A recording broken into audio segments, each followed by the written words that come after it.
Welcome to the Nerd Party.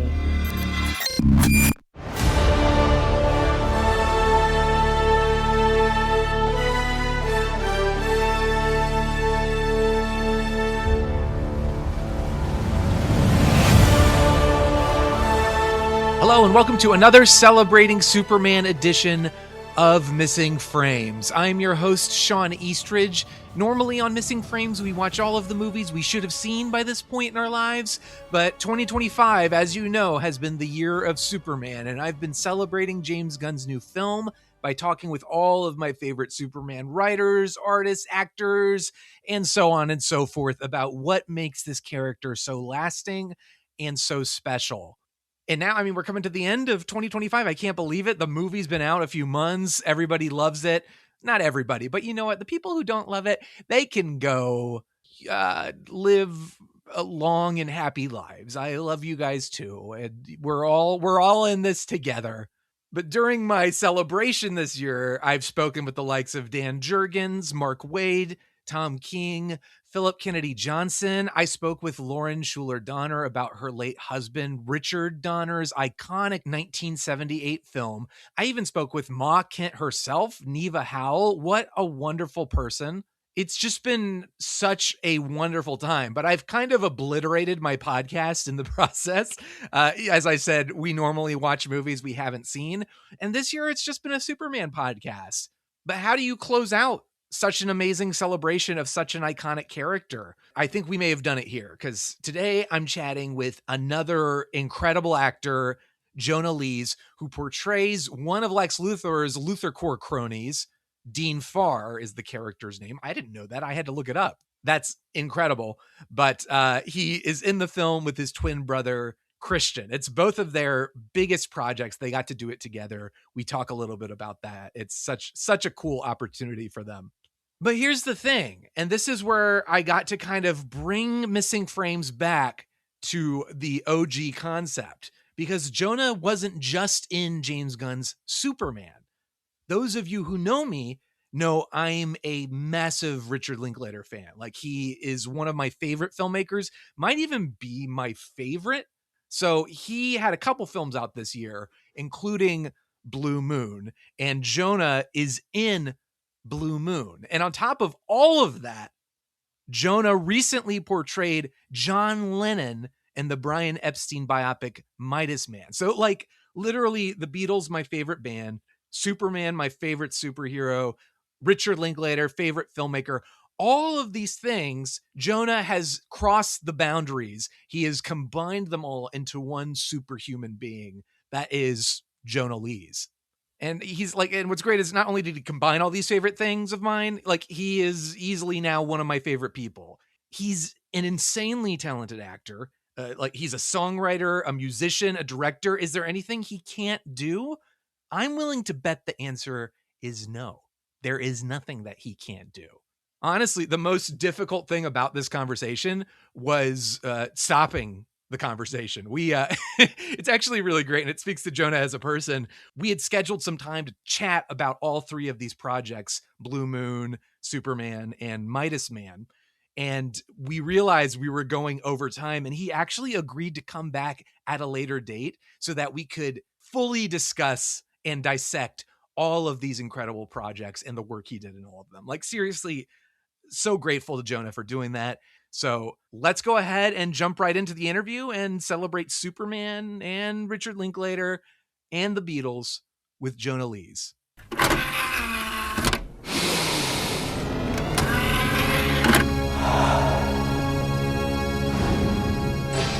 Now available to own on video cassette. Jonah, you are the answer to my podcast's dilemma, and let me explain this to you. The podcast that I do, Missing Frames, the concept is we watch all of the movies we should have seen by this point in our lives. I'm a huge film nerd, but I am also I say this with all level of humility. I really truly mean this. I think I'm the biggest Superman fan I know personally. So wow. I knew this year, I was like, James Gunn's movie's coming out. I've got to do something for Superman. And so this whole year I've been interviewing people involved in the production, my favorite Superman writers, like all sorts of Superman people. And that has dominated the podcast. The film watching and discovery has fallen a little bit by the wayside. And all my friends have been joking. They're like, what are you going to do when like you've got all these new listeners who are obsessed with Superman? And then you're going to switch back to film. You're going to lose all those listeners. The film nerds are already like, why is this guy talking about Superman all the time? That's not what I'm here for. I want to hear some Ingmar Bergman, Akira Kurosawa, like, ramblings. And so I was like, this is going to be a struggle. And then a miracle happened, Jonah, because I follow you on Instagram. I saw you shared a post about Blue Moon. And I was like, wait a second. Jonah, he was in Superman. He's in Blue Moon. And then doing a little bit more digging, I discovered you were in this film Midas Man about Brian Epstein, the Beatles manager, and you portrayed John Lennon. And I was like, this is it. This is the answer. You've connected all of my favorite things, and you are going to bridge the gap from Superman rambling to cinema and art and music. No pressure. It's the holy trifecta. Yeah, but Linklater, Superman, Beatles. I feel like they should be everybody's favorite things, honestly. Yeah, I know. I can't believe I pinch myself actually. The year that I've had, very lucky and grateful to have all these things to talk about. Because this is Midas Man. It was happening for it started production started, or it was announced in 2021-ish. And yes, then that's correct. Yeah, it was a long haul, and there was a moment in there where I thought it wasn't going to happen, and I had to mourn the whole thing. So the fact that it even exists is such a beautiful miracle. So I'm just grateful that we even have that movie, because obviously Brian Epstein deserves his story to be told. So I'm glad it even exists. And this is what's going to be hard. We're going to keep this at a manageable length because you've got more important things to do than listen to me ramble. But we have to talk about Beatles, Superman, and Richard Linklater, all of my favorite things. So we're gonna, any one of those could have been an entire podcast. We're gonna try to squeeze it all into a manageable length. Before we do that, I want to learn a little bit more about you. You have a twin brother, Christian, who is also in Superman, and you have been doing some films together. But what was it that kind of sparked the interest in acting? And you're a musician as well. Like, give me the deets. Like, how did you get into this world? Yeah, I feel like it sounds a little bit of a cliche. I hear a lot of my fellow actor types on interviews say this, but for us, it really is true. My twin brother and I kind of can't remember a time where we weren't playing pretend, or I think our parents knew very early on, because rather than playing football was a huge thing, soccer, as you guys would say in the UK. You can call it football, because I too don't know where soccer came from. Football makes more sense to me. Sure, yeah. So football, we weren't really playing or watching as much. We wanted to be Batman and Robin, or Peter Pan and Captain Hook, or Jedis. You know, we had this huge. It was like a pirate's treasure chest. It was massive of costumes, and we would just force our parents or anyone who was over to kind of watch these recreations. You know, it was just like very clear what we wanted to do, and so they enrolled us into an amazing theatre community amateur dramatics club where we grew up in Clacton. How old were you? We were young. I mean, when we started, we were on stage. There's this amazing video at 3 years old, and our parents met in a band. I'm jumping back and forth. So Please do. It's okay.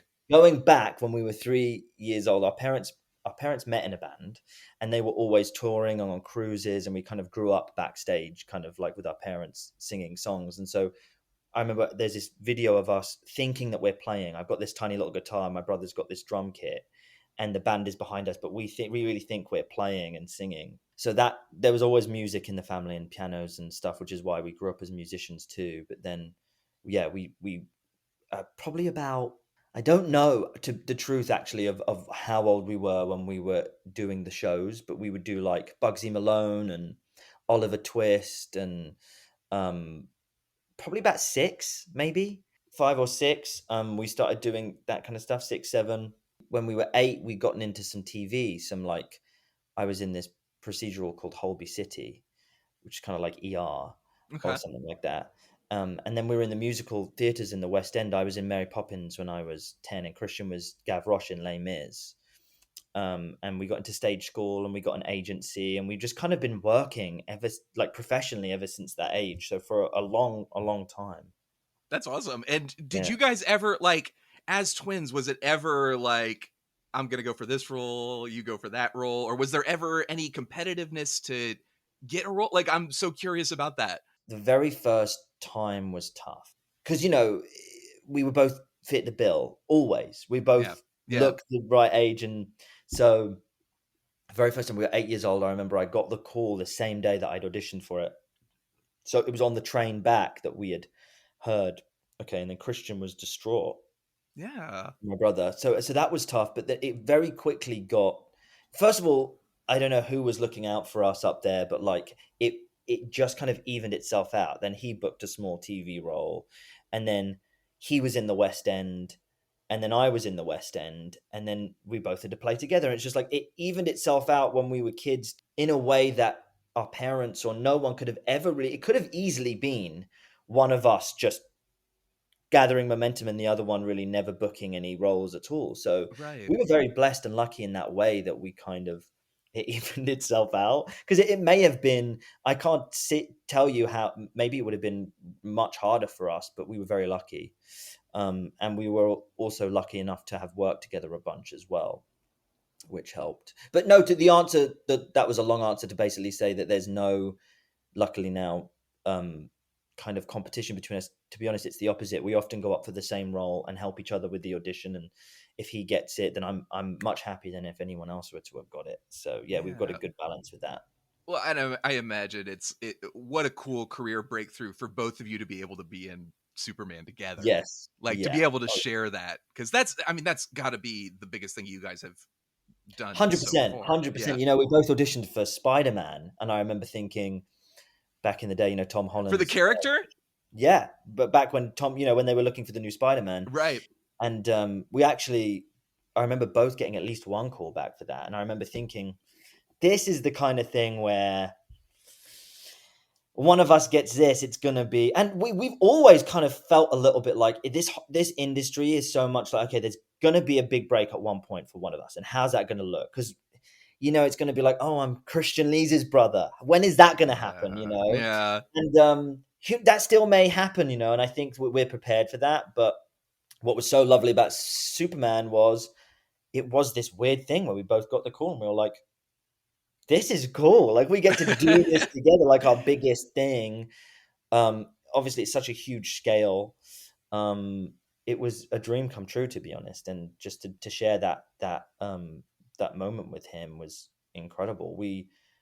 Our lives were, John Williams for us is a huge thing, and that score appears in the movie. And oh my God, yeah. I remember our dad would fly us around as babies, and we would fly around to the flying theme on Superman. So it was definitely amazing.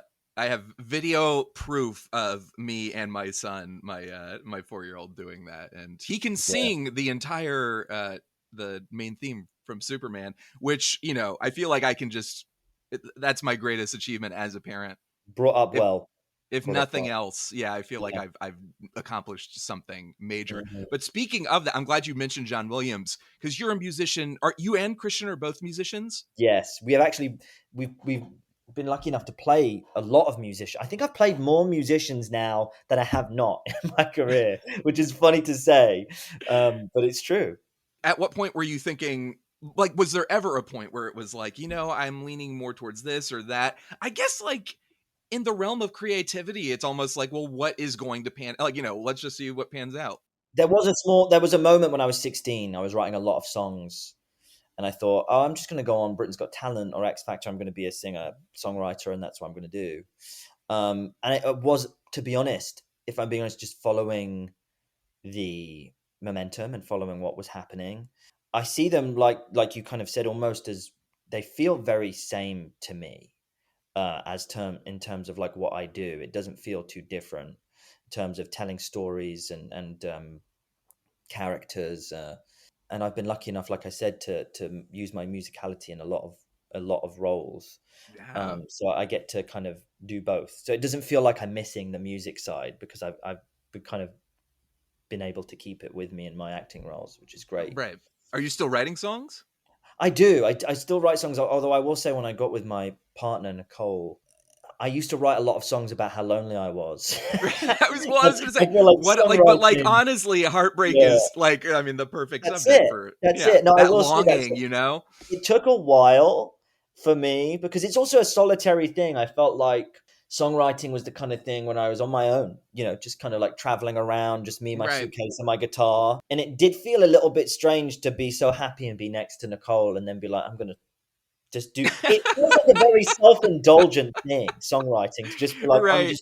just do this. And then when you've got someone you're there, it's like, oh, okay, Yeah. I'm fulfilled. I'm happy. And then now I've just kind of realized you can write about how happy you are, but you can also, I've really started enjoying writing about a character, like about like telling stories that aren't about so like a journal. It doesn't Yeah. have to, it can be personal, but also fictional.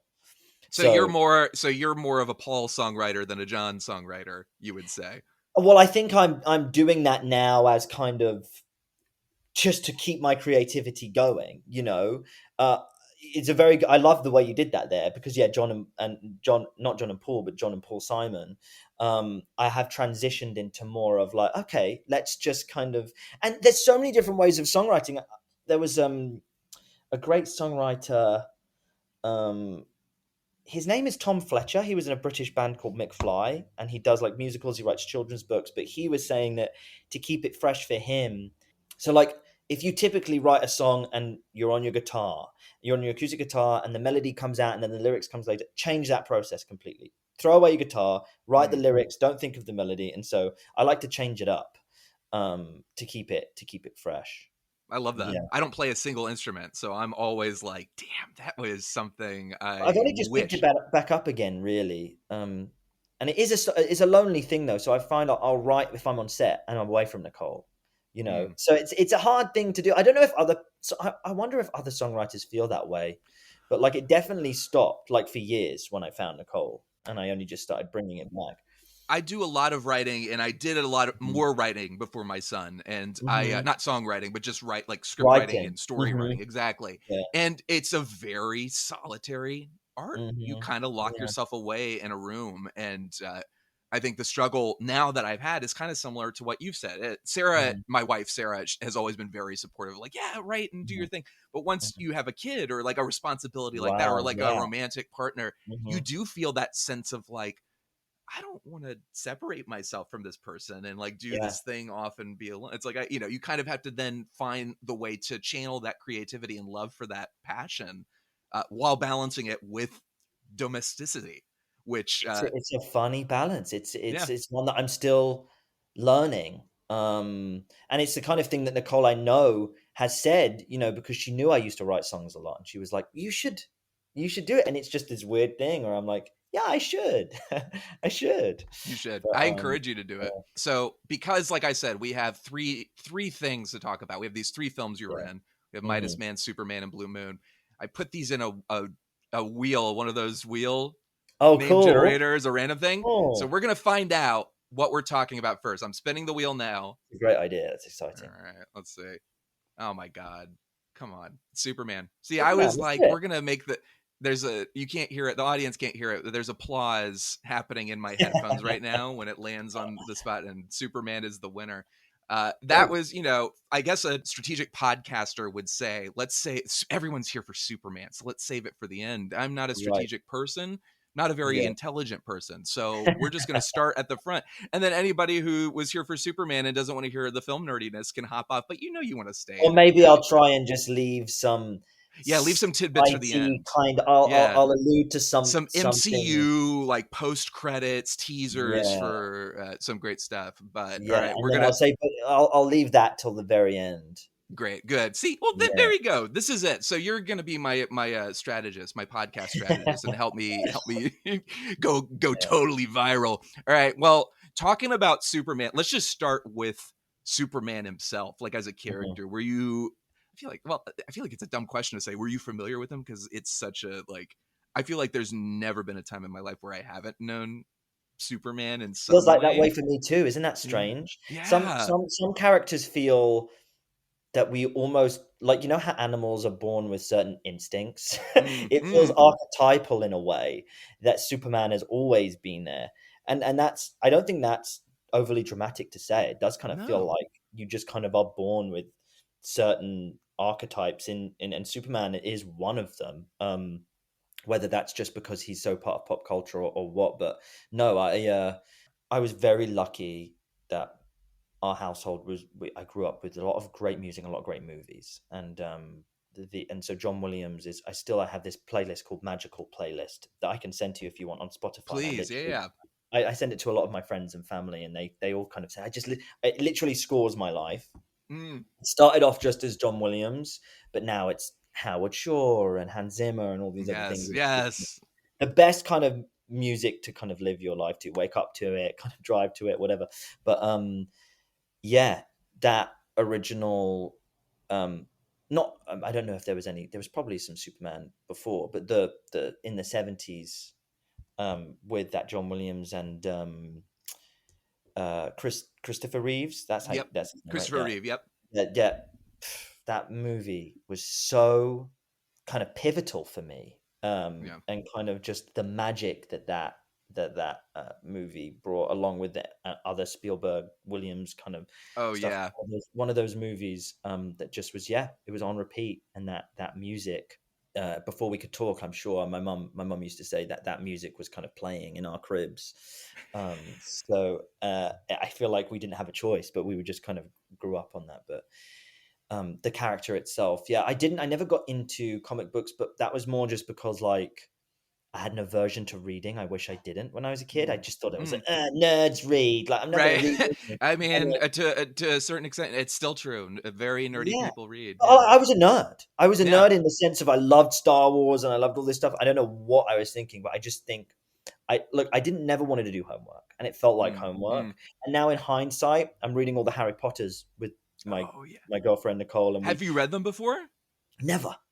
And so it was, and I do have this awful, it's, they say you should never regret anything. I fully regret not reading as a child, because I know how much I would have loved those books as a child, Mm, mm. and other books. And so I know when I have children, I'm not gonna let them be too cool to read, because that's such a silly thing to say. But I missed out on that. But so I didn't. For some reason, I also didn't pick up comic books.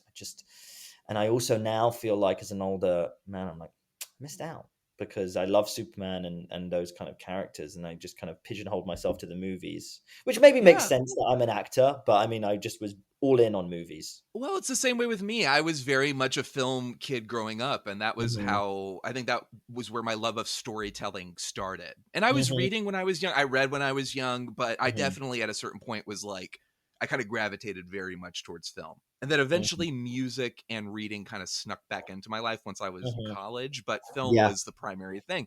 So just like you, I have I'm realizing now I have really great stories of how I became a Beatles fan, a Linklater Oh, fan, and really? a I'd love to Superman hear fan. them. Yeah. I'll give you the Superman one here. So I remember I was 4 or 5. I have a distinct memory of my first real exposure to Superman. I have a couple.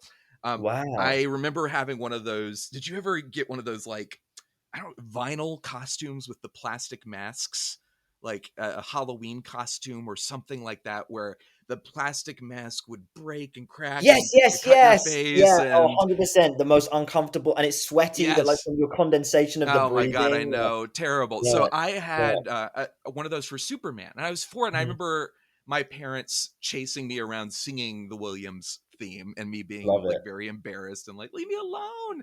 But then I remember asking them, like, what does Superman do? Can he can fly? Okay, cool.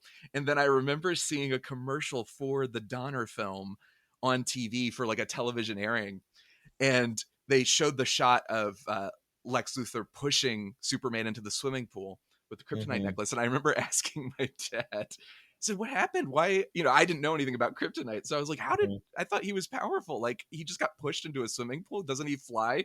And my dad goes, oh, he had a stomach ache.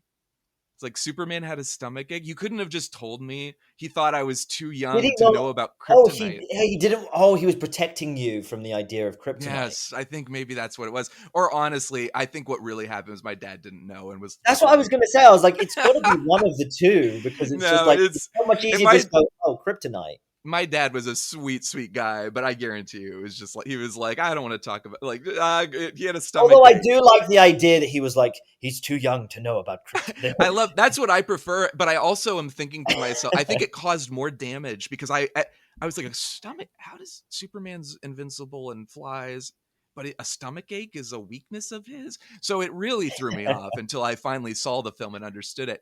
But that was like my earliest memory. And then I remember for nap times, my parents would put me down for nap time.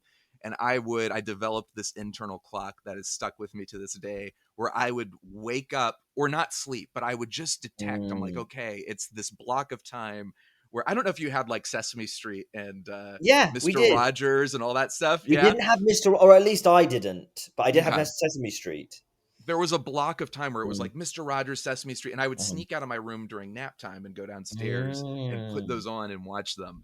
And Wow. at a certain point, I decided I'm going to find, my parents would tape movies off TV, and I'm like, there's got to be a Superman tape here somewhere in my house. Wow. That's how I saw Back to the Future for the first time. Was I on love one of this. those. This Yeah. is so cool. I Yeah. love that you were sneaking downstairs to watch movies. Yes. That's awesome. That's awesome. I think that's where like all this like love of cinema started. But I remember looking through all the VHS tapes, with Sharpie marker, like the name scribbled. And as a 4 or 5-year-old, I could recognize the word super. But if I saw that, I would assume it was Superman. And so my dad, as a football fan, had taped countless Super Bowls. And so one after another, I would put it, put it in. Oh, this is football. What is that? That's not, what's super about this? And I would take it out. And then finally I stumbled on a VHS taped broadcast of Superman 2. And Superman 2 opens with a recap of Superman 1 for the opening credits. And I just remember watching that and like realizing like, oh, it's not football. We're in outer space and what's going on. And then the opening credits start. And I don't know Clark Kent. I don't know that he was sent to Earth as a baby. So I'm watching all these things happening.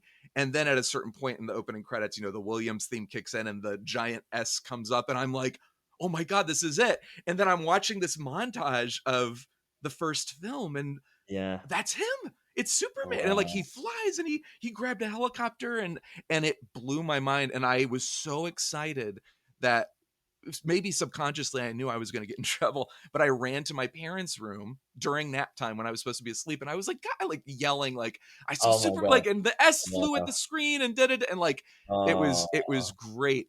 And, that was my, my first, it was like, never looked back at that. From that point on, I was in love with the That's character. amazing. I love that story. That's so cool. As I got older, what was great is as a film fan, as a kid, I think you're like Superman 2 is cooler because he punches bad guys in that one. But as I got older, I kind of switched and I realized I was like, wait a second, this first Donner movie is really special. Like it was that moment of realizing something you'd grown up with and maybe had like a nostalgia for was actually really good. And as a starting to discover film and filmmaking and understanding the craft and what a different director's vision can bring to a project, I remember watching that film and being like, not only is this like a way better movie, but it's actually a great movie. And it's actually like part of why it's great is because it's so funny. Like it's very clever. Like that, you got me, who's got you? And like all that stuff. I remember it just kind of clicking in my mind. Like I've watched this movie for years, but the humor never clicked with me. It is one of those that ages really well. It's like as a kid, you can really enjoy it.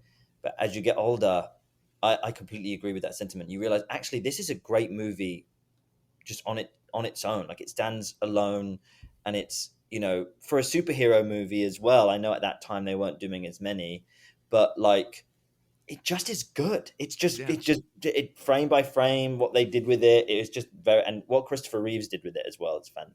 It's just so good, considering that he was kind of really pioneering that character. I feel like, and his choices incredible. Everything I think we know about that character Yeah. comes from that movie. You know, that movie, like, Well, I it was, completely agree. At least, for me, my generation, and I think that afterwards, whether you knew it or not, anyone that was creating any kind of Superman content, he really shaped this incredibly kind of like gentleman, kind of like yes, version of Superman. kind of dorky, like just sort of sweet guy. Yeah. And enjoyed doing it. Yes. He enjoyed doing it, and that's what James Gunn loved about Superman. I think he really wanted to bring that back, was that he just loved helping people. Yeah. I remember hearing interviews with James early on, being so excited as a Superman fan. I feel like if you lose the joy of it, if you lose the sight of the fact that it's like, yeah, this guy is kind of dorky and silly, and he does wear his underwear outside of his pants, and that's dumb, and that's why it's great. And like, if you lose sight of that, then to me, it's not about the flying, the laser, like that's all cool stuff, of course, and the colors, like, of course. But like, that to me is he's the hero who will stop an alien invasion, but also stop to save a little girl's cat from a tree. That's why it was so crazy when I heard test audiences wanted James to cut out the squirrel. I know. I was like, are you kidding me? I applauded that scene in the theater. I was like, that is the core of this character. That's the heart of it, man. And I think it's funny. I wasn't looking for it, but I was scrolling and I saw David Corenswet's audition for Superman pop up on my feed. And I'd already seen it, but I watched it again today. And it's just like, it's amazing. I know I've heard the story. I don't know if you've heard the stories that he had done it a bunch of times. And then this take, it's powerful, not just for the switch, but it's the effortless presence that he brings to the listening, which is almost, it's better than the parts where he gets, obviously he's great but I was just so blown away by his listening. It felt perfect. And that is such a great, and I was there have you seen that? There was the viral clips of like, James's discussion. We were there. Yeah. And what was this is just to give context to the people who are not as big of Superman fans as we are, but there is a clip in a documentary about the making of Superman where I would call it a heated moment, but it's not like a negative moment, but there's a moment because where they care. Yes. Yeah. It's David is struggling to the speech at the end of the movie. Spoiler alert. Sorry. The speech that Superman delivers to Lex at the end of the movie, this heartfelt speech about what it means to be human and da-da-da. David on set was really struggling to find the motivation for it. And James is notorious for calling David out and for his theater nerd background and always having to think and ask questions. But you tell the story. You were there. You tell it. Well, I was blown away by, I should preface by saying I was not prepared for seeing David in the costume and how it would make me feel. Like I knew it was going to be like, cool. I was already pinching myself. But when I tell you, I felt 5 years old in such a magical way, like Disneyland times 10. Yes. Like I was just like, we're supposed to be playing the bad guys. And when he flies in, I had to stop myself in the first take from being like, yeah. For the listeners, my mouth is open and I'm just like I literally look like a kid in a candy shop. Right. Right before action, I was like to Christian, we need to stop. We can't be just walking at Superman, which maybe in hindsight could have been a funny choice, but like it was, one of those things where you guys are the biggest fans, and Lex is like, what are you doing? Yeah, exactly. No, but we pulled it together. But he flew in. We watched him fly in like on wires. It was so magical. And then we watched this scene, and I'm thinking, as an actor, this is incredible. Like nothing was wrong. And so it wasn't really that David was struggling. He was in a rhythm, but it was just different than what James was picturing for the type of he was like, he was Superman, and he had it together, and he wasn't getting emotional enough for James, and James was like, no, you're pissed off, you're upset, and your feelings are hurt. And I don't think at first David is an incredible actor, and he is not afraid to intellectually say, like, he's not afraid to be like, no, I don't get that, I don't see it that way. So it was just this interesting moment where it was a little bit awkward, because at first James is on the mic and David's on the set, and so he's giving him direction, and you can see David's like, I don't feel it. And as an actor, I got to tell you, if you are being asked to do something that you don't feel is true, our biggest job is to be truthful. And so what he did was 100% the right thing. It's so much better than just going, oh, okay, I'll do it. Like, no, if you don't feel that's truthful, it's no matter how awkward it is, you got to be like, no, I don't get it. And so then that moment happened, and then for me, it was so cool to see the footage, because the second he left set, we didn't know what was happening. Right. And I was like, is this huge? Is there about to be like a punch up? Like, what's about to happen? Like, is this like and also for a big production like this, yeah. time lost is like, all right, $100,000, $200,000. Like, how much every minute is like $100K. It did feel a little dramatic. I was like, oh, okay, so what's going to happen? And then he came out, and I'm getting shivers, head to toe shivers, thinking about it, because we didn't hear what James had said, and the take, I'm pretty sure it's a take they used. It was right after that, and you just go, whew. It was just, he was hurt. His feelings were hurt, and that's what made him human. That's what, even though he is an alien, he's got that humanity inside him to where he's not above having his feelings hurt. And I don't think that we've seen that in any Superman, not even the Christopher Reeves. Like, no. Really, that was beautiful that James understood that he needed to imbue that. Well, it's something, and I use this as an example. I of course, we've already professed our love for the Donner film. I think it's perfect. I love Donner's Superman with all my heart, but I also think Donner's Superman is a lot like, you could compare it to a classic Bond film with Connery, like Goldfinger, where Bond is a fully formed character. It's not really about the depth of the character. It's just about, like, Bond is here. He's got his gadgets. He's got his babes. He's got his car. Yeah. He's going to do cool stuff, and there's going to be explosions, and you're going to have a great time. And you compare that to Casino Royale, which is my personal favorite Bond film. Yeah. But that's like, it took it to like I didn't know I needed Casino Royale until I saw it. And I was like, holy shit, that I never knew I needed to know that about James Bond. And so I've been saying, it's so true. Yeah. So true. And I've been saying that for years about Superman. As a fan, I've said, like, I get the complaints about Superman. Oh, he's so perfect and da-da-da. And I was like, I've never seen him that way. I've read a lot of the comics, and they're obviously able to get into, you have the space and the time in a comic book that you don't have in a feature film. But I was like, I don't see Superman that way as perfect or anything like that. I think there's a way to portray his strength and his invincibility while also showing his vulnerability. So that scene in the film, I remember I saw the film 3 times its opening week. I got to go to the press screening, and then my wife and I got to do the Amazon Prime early screening the next day. So I saw it twice in 2 days. And then at the end of the week, it was my friend's birthday, and I was like, you want to see Superman, right? Let's go see Superman. He's like, actually, that's what you want to do, but all right. I was like, hey, happy birthday, buddy. But I remember seeing it, and the audience after that speech, just that moment of like, you hear it, the audience, like, and for me personally, I was just like, I needed the world to hear that, because I felt like I knew that. And I wanted everyone to know what I saw about this character, because I feel like people misunderstand Superman a lot in that way. Well, actually, it's as much as we could go, yeah, but he's got weaknesses too. A lot of the time, especially in movies, is kryptonite. Okay, yeah. Yes, yeah, always cool. kryptonite. So he's got one built in, but that's what was so cool, and it was throughout the whole movie. The choice that Lois was already kind of like a thing, I loved that. Loved that. And I was like, they're bickering. And we just don't see that. It just was so grounded instantly. And that's when I knew right from the start, I was like, this is going to be really good. Yes. Like the dynamic, it was just like, this is so, like you said, didn't know we needed it. And then now I'm just like, how have we not gotten to the crux of this before?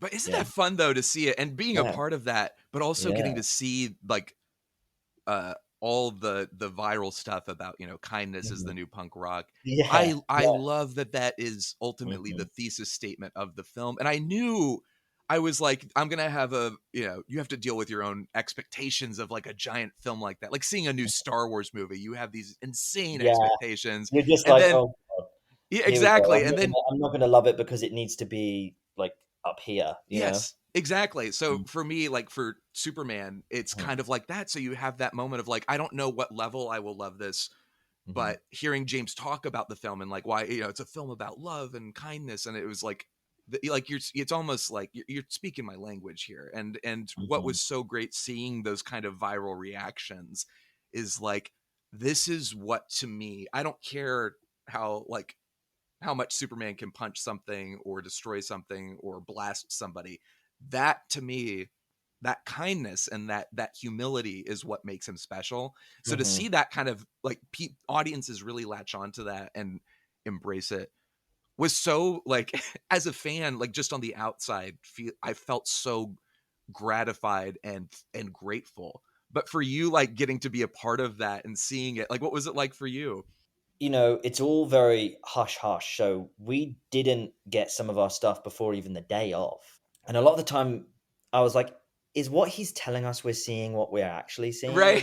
Or is that fake? And it turns out actually any time that he did actually tell us what we were seeing. But you know, you hear all these stories about the Marvel movies where they're reacting to one thing and then they put another thing in just so that they can't spoil it. But I didn't know anything other than our stuff. So for me, getting to watch it, the first time I ever saw it was at the premiere at the Chinese theater, and Had you been there before, like for a big premiere like that? never. I'd only ever been as like kind of an actor going, one day I'll be here, and then so like I finally was there, and so it was this weird thing where I was like, I'm actually at a premiere, But also yeah. for like a big, like when I Oh, think of Chinese dude. Grauman, I think of Star Wars, and it's like Yeah, Superman is dude. that, like in our No, culture, you know? I still can't fully process it actually, really. And so like, and then the movie to be that good, that was what I couldn't really sink in. I was like, wait a second. And I was thinking, is it just because I'm in this or is it really this good? And so I had to watch it again. And then I was Right. even better. It was even better than the first time. And I was like, wow, like, I love James's work. And so I was definitely already expecting good things, but it far exceeded for me what my expectations, which is saying something because I knew he was going to do a great job with it.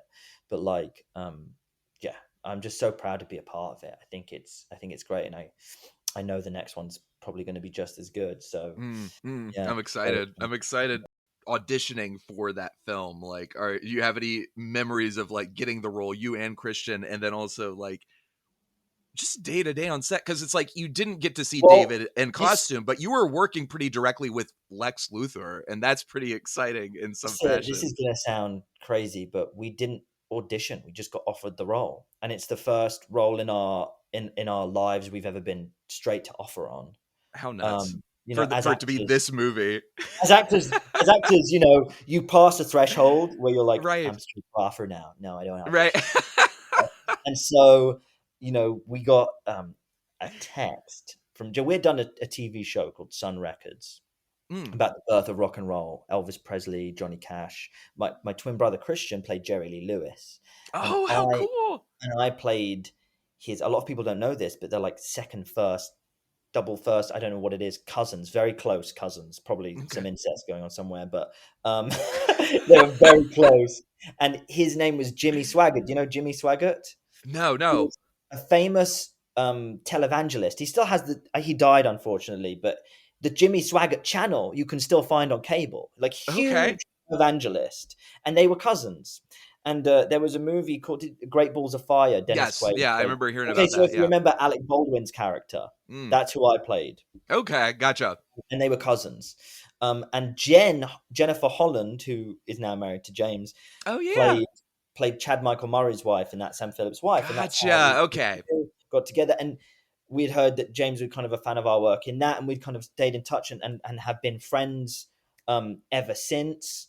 But never ever, you know, Christian and I always make sure to, you know, just kind of like even if we are fans of people that we're friends with, it's a very separate thing. So we were able to kind of just be like, yeah, James's movies are incredible, but they're friends, but we never expected anything to be in any of his movies. We were happy to just be like, wow, it's these, And so we got this text from Jen being like, you guys, do you have visas, like work visas? Like, yeah, we have green cards. We knew something was up. Yeah. And she was like, would you want to be like these like roles in Superman? They're kind of with Lex Luthor. And we were like, how are you asking that? Like, everything, whatever's on the calendar is completely wiped off the table. Like, whatever Right. you need. Like, we didn't even ask any questions. We were just like, yes, yes, yes, of course. And so, yeah, it was the process was to not audition or anything was just wild. And then the more we found out about our characters, the more we were like, wow, this is even better.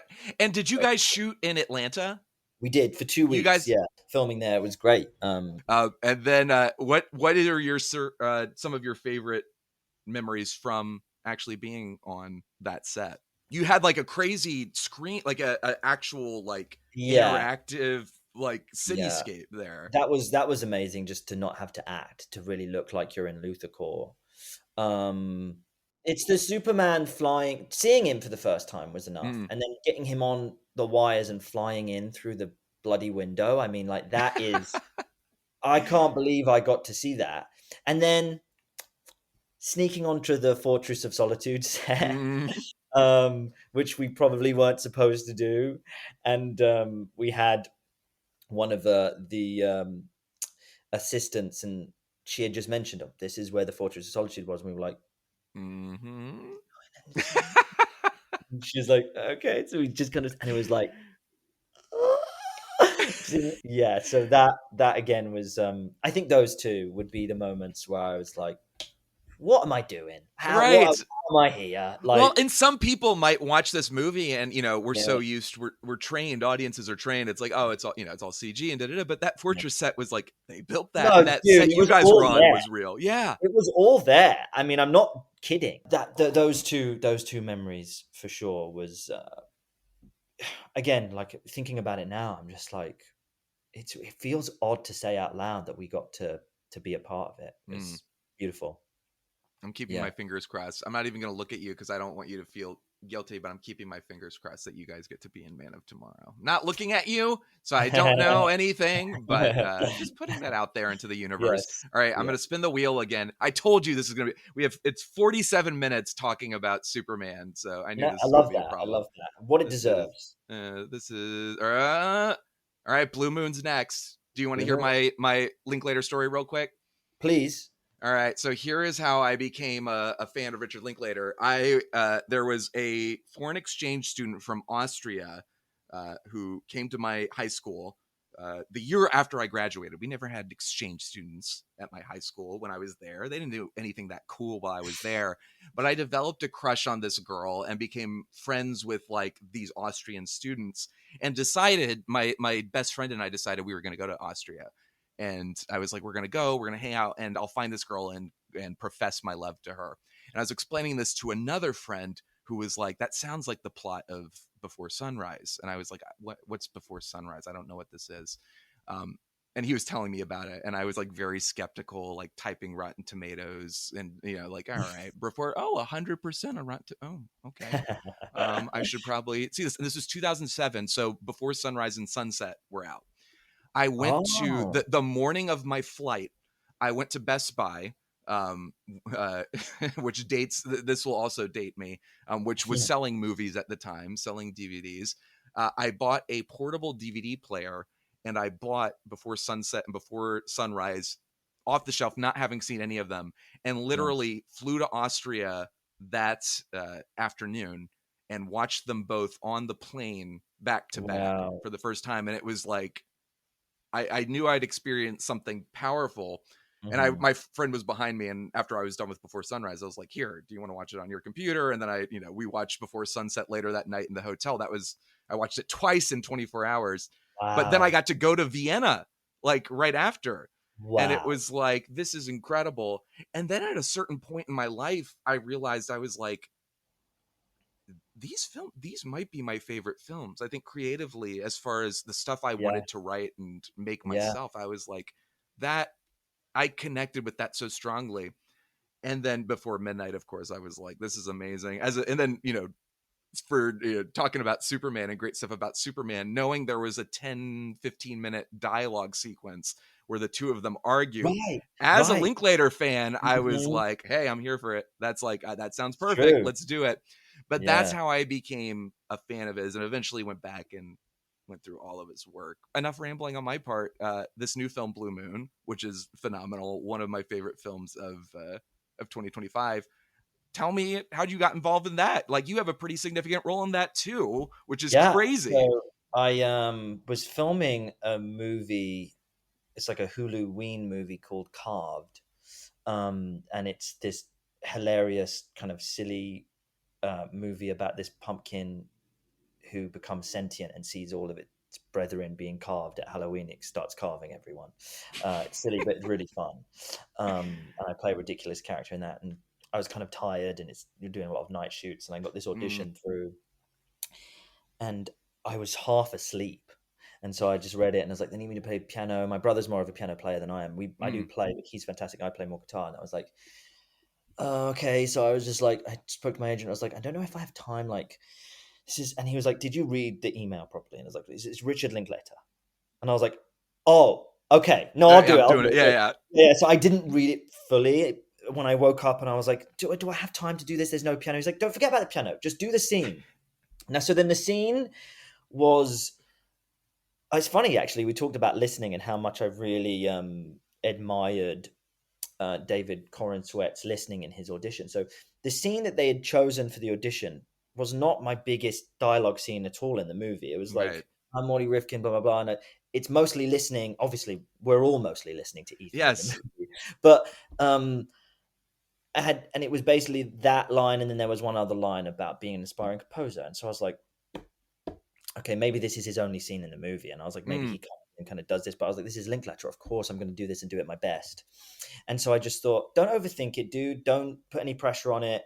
Just listen and be, and just be present. And I filmed it. My girlfriend was luckily with me. She'd been visiting me on set in Kentucky, and we had set up the tripod on the bed, and there was like no lighting. I just kind of had to, I was very busy, so I had to throw it in at night. And so it was this dimly lit kind of audition where I just kind of listened and said my 2 lines and listened to Nicole ramble Ethan's dialogue. And I thought, okay, I'm not going to hear back from that because I couldn't even send the piano.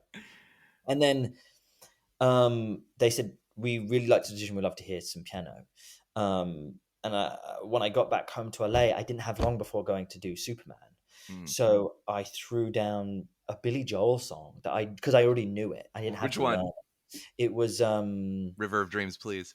It was no, it was the Lullaby. Good night, my angel. Now it's time to sleep. But just a piano version.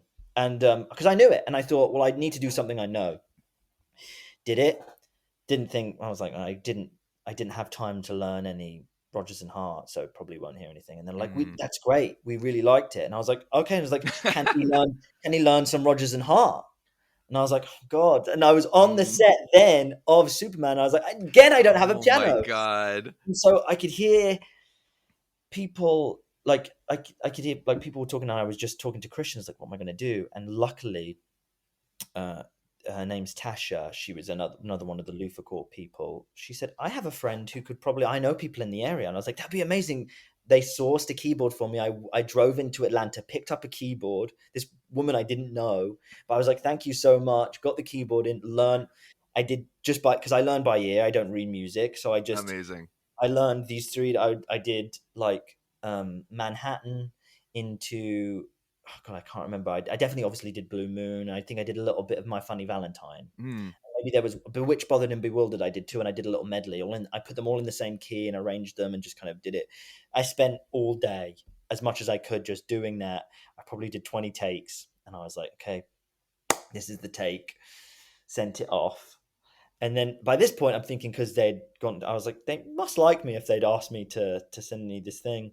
And then they were like, okay, you're going to do a Zoom with Richard Linklater, very nervous. And they'd sent one other scene, and it was like to audition with. They didn't send me the whole script, but it was more than just the listening. So I was like, okay, was it the bathroom scene? it was that or the Bradley Beach. I'm talking like at the bar. So it was Right. one of those. My memory doesn't serve me well, but it was nerve wracking. But I remember thinking, oh, he's in the movie more than this one scene. So this is a bigger character than I thought. This is really cool. Richard pops up, and I'm just kind of like trying to be cool and just be like, Right. he was a fan of the Beatles, so we could talk about the Lennon movie. Well, Brian Epstein movie, Midas Man, and so that was really good. That was breaking the ice. Didn't know Ethan was going to be in the movie, and so then he says, we're just going to wait for Ethan to pop on." And I obviously know of their collaboration, but for some reason, my brain maybe to not let me be. I was like, Ethan must be the name of some reader or like some assistant or something. The script like, super. It's not going to be Ethan Hawke. It's not going to be Ethan Hawke. It's not going to be Ethan Hawke. Ethan pops up. Was not prepared. No one told me. And as a young actor, I'm just like, "Hi, hello," and he's like, Yeah. and they talked about Ethan and like Ethan's like, Rick, hey, I was just reading in remembrance of lost time, and I was struck by volume 1, Swan's Way, that the character, dude. I would just literally be like, keep go, like, please keep well, what talking. actually happened was so nice, and maybe they did it because they knew it was an audition, or maybe it was genuine, I don't know, but they just both complimented me on my audition and were just like, we really liked what you were doing, and they actually complimented my listening, blah blah blah, and was just like, and then they also said, your accent is great, I can hear you're not from America, like, did you? And I was like, yeah. Obviously I just did the accent for the audition, and they were impressed by that, and then I did the audition. But there's a whole other story with the audition where I didn't have the same sides as Ethan. Ethan had an up-to-date version where I had more to say. And I had an older version of the script. So you can imagine my terror when Ethan starts saying lines that aren't on my page. Oh my God. And so I'm just like, Ethan stopped, and Richard was like, do you have the right? And I was like, I have different stuff, but I can improvise, and I was like, I can do it. I can do it. Please. No, it's fine. And then in the end, they were just super casual. I was like, we just wanted to chat to you anyway.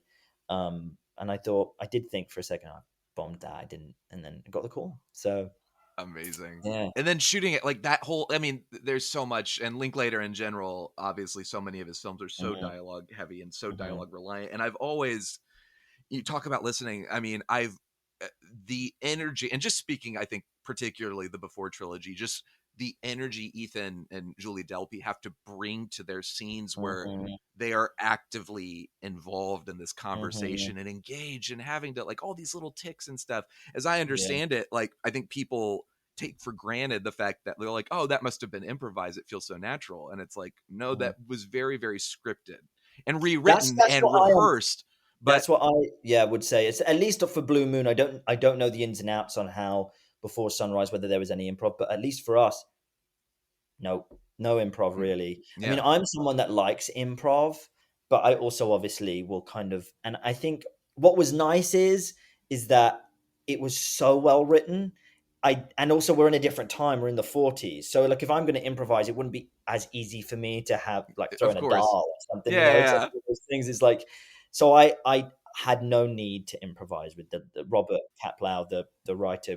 It was like Shakespeare for us. I think we just very much. Well, I was going to ask that too, because I think before, like with the Before trilogy, they have more leeway creatively to be like, we wrote it, so we can do whatever we want. But something like this, where it is like, and he's a playwright, isn't he? Like, so Robert was there. So if there was any kind of like, I could ask, hey, the rhythm on this line, or like, can I throw in a, this or that? And that was amazing. He was very present. But you had to be very present. You're like on the piano in so much of this film. And I had a lot of piano to learn as well. I remember. Yes. It doesn't say so necessarily in the credits, but half of the piano is me, and I had to do that live. So you can't play live over dialogue.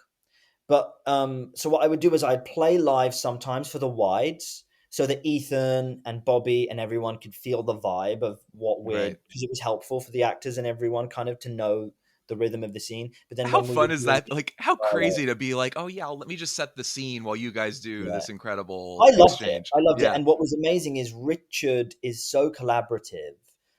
At first it was very daunting because I don't know if he kind of, because I told him on my audition, I don't read music, but I do learn by ear. But that being the case, I have to rely on memory. People who can read, you could give them a big book and just like they could play. But for me, I have to remember everything.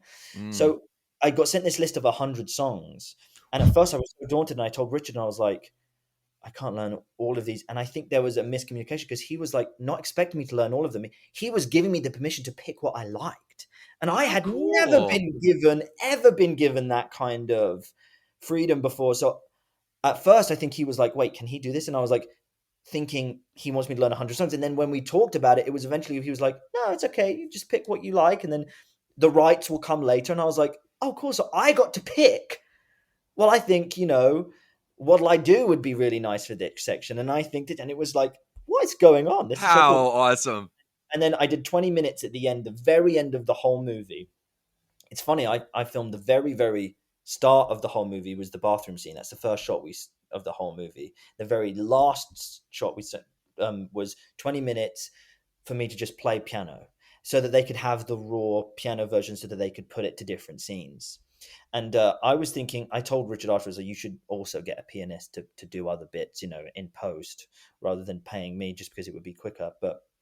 And the guy who did it was incredible. But I can hear when it's me. And I was so happy to hear that emotional climax where he's, spoiler alert, if you have not watched the movie, skip ahead. But where he's kind of Margaret Qualley's character, I forget her name, Elizabeth. Elizabeth is being introduced to Rogers, and there's kind of a spark between them, and he's inviting her to his party, and it's so sad. That's all. 3 of my arrangements are played all at once up until that "What'll I Do" in the end, and I was just like so honored that Richard had chose my arrangements to score that emotional climax. It's so good. It's so good too. And so I was very honored that my piano made it in at all.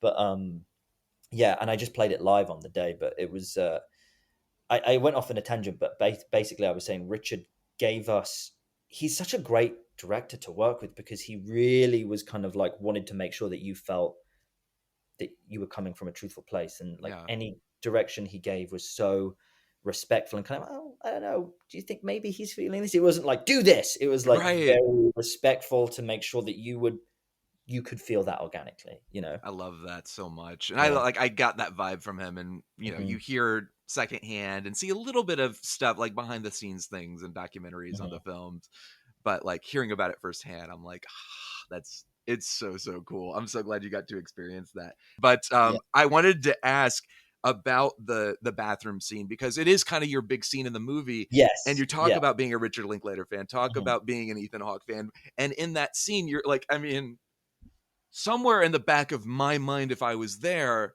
it would be like, I'm in a Richard Linklater movie doing an intense emotional dialogue scene with Ethan Hawke. But Ethan's character, who is typically in a Linklater film so like confident and suave and like is, Hart is not that in this film. He is at his emotional end, basically. He's or not emotional end.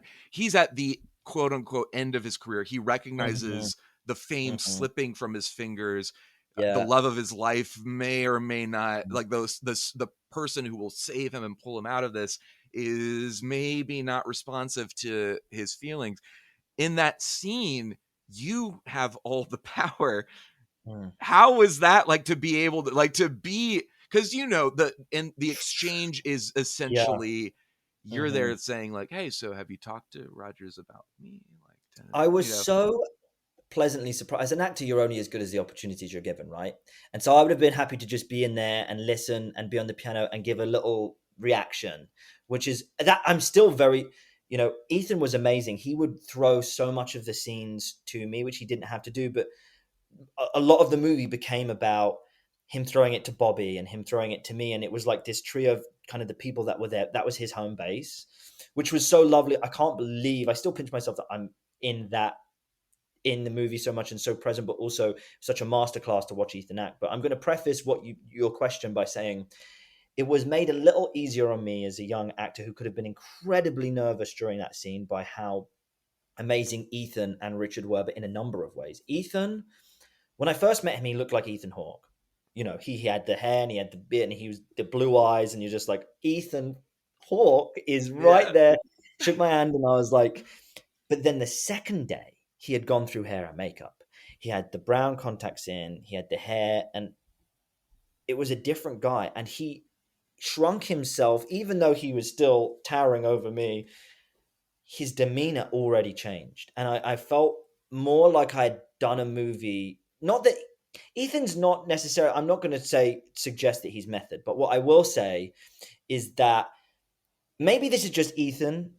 Maybe it's a little bit of heart coming through, but for whatever reason, I felt no intimidation around Ethan. I felt so supported, and he was so not only complimentary, which again, I don't know how much was genuine and how much was just to make me feel like, Sure. just make me feel, but he was so Let's say nice. it's all genuine. It's all real, Yeah. and you're amazing. Let's just go with it. Part of me just feels like he knows that I must idolize him, and how, what a big moment this is for me. But he'd come and sit down on the piano, and I'd be playing Beatles, and he'd come in. So we just, even before that first scene, I'd felt comfortable with Ethan, and he just created this space to where I felt like we were collaborators, right?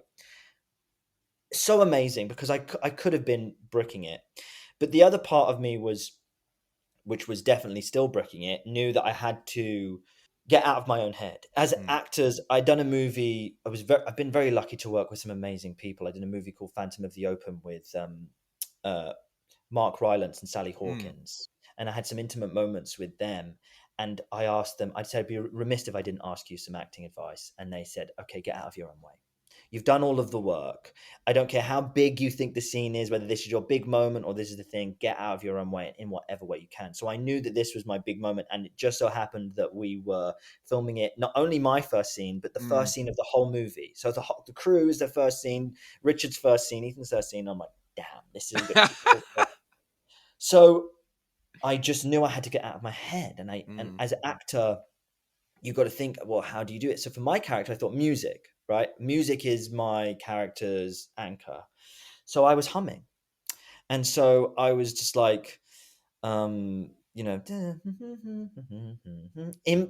they're setting up for takes, right up until action. And then I thought, actually, I'm just going to keep humming as I'm coming out the stall and coming. And to the point where Ethan even came up to me in between after the first or second take. He was like, you seem super relaxed. I'm nervous. He's like, you seem super relaxed. And I was like, oh, thank you. That's by design. I'm just getting out of my own head. And he was like, okay, I get that. It's great. And then it was to the point where it was this lovely moments was happening where Richard and Ethan would start humming with me before the takes. And Richard was like, okay. And we were all just and it was a really grounding anchor for me. And I think other people, it settled other people too, because it was everyone's nervous. Of course. That's the other thing. As a young actor, it's so easy to think, oh God, everyone's looking at me and everyone else is pros. And, even though I've been doing it as long as I have been, since I was 8 years old, I'm just thinking, God, but the reality is Richard's feeling that way. Ethan's feeling that way. We're all feeling that way. And so to answer your question, I handled it as best I could. There were still nerves there, but the humming to myself helped, and I tried to anchor myself in the scene. And in the scene, like you said, my character has the power, really.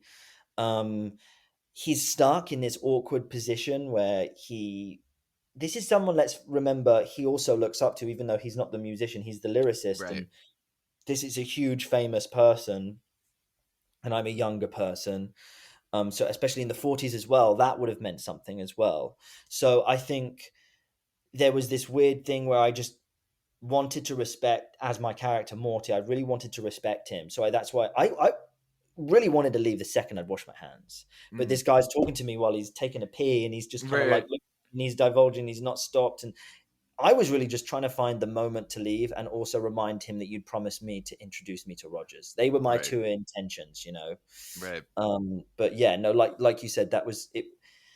Long story short, how did I deal with that? I just tried to get out of my own head, because the same with the Beatles movie. If I'd allowed myself to think of the gravity of what I was doing, then I would have completely tanked every scene. So I had to forget that I was with Linklater and Hawke, and just kind of dive into the scene. Now, did you and Ethan have some Beatles geeking out?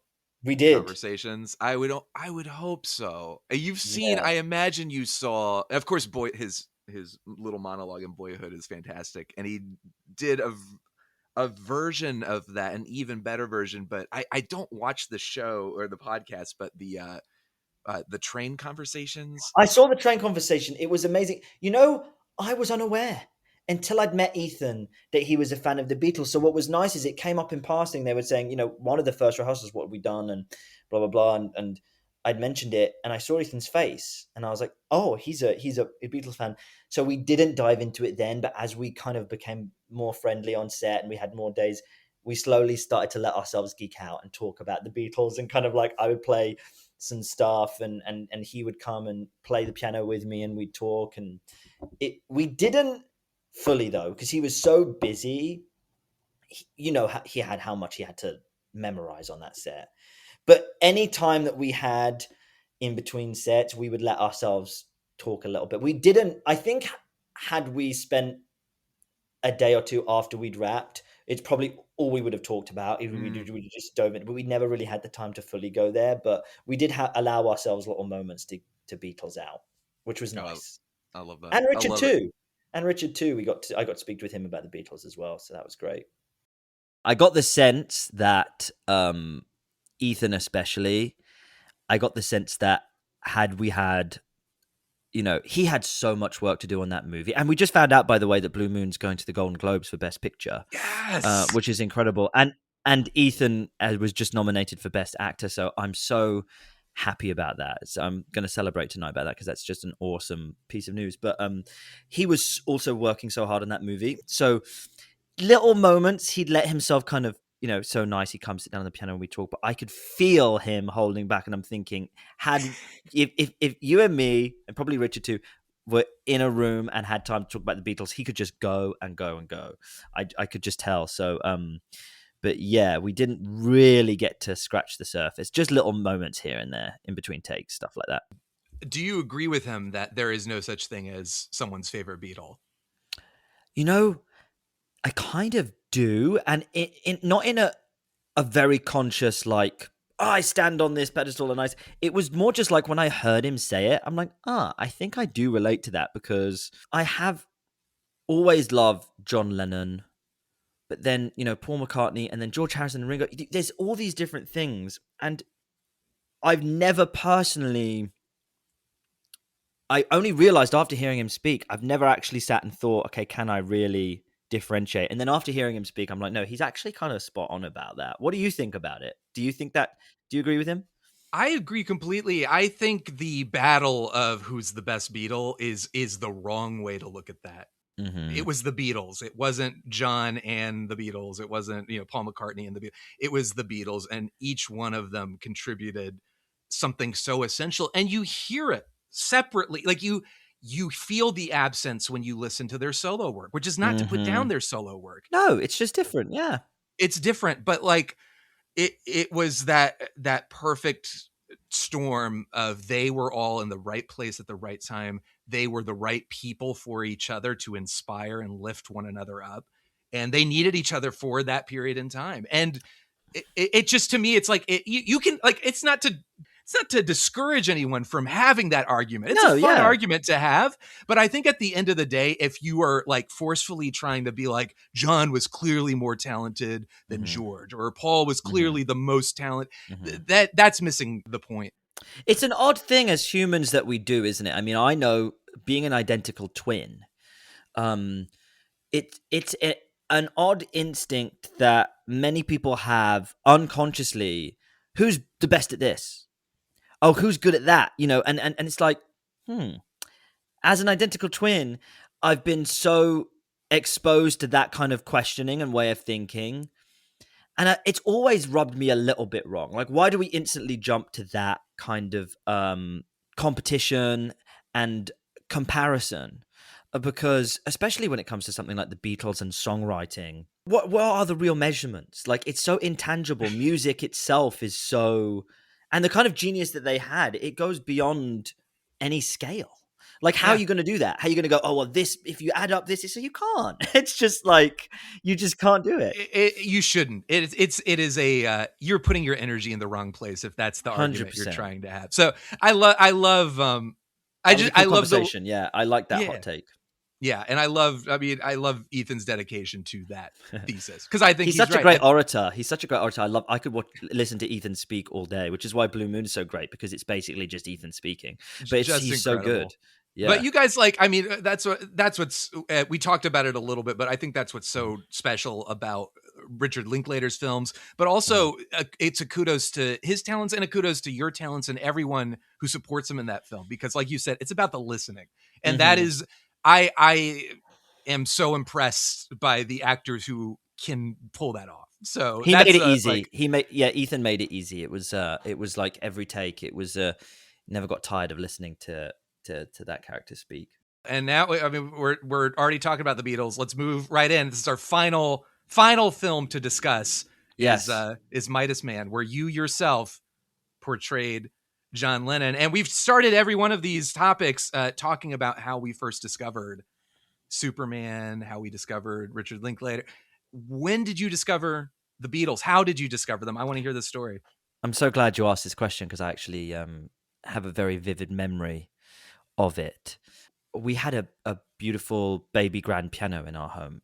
Grew up in a very musical family, which I'm so happy that I did. Like sometimes you have regrets as a kid. It's like, oh, I wish my parents had made me learn a language or something. But I was like, the fact that there was music all around, I'm just so grateful for that because it is just, I feel like that's why it's kind of a part of my body. And just having that piano there, even from the ages of like 4 or 5, 6, playing on the piano, picking up instruments, just trying stuff out.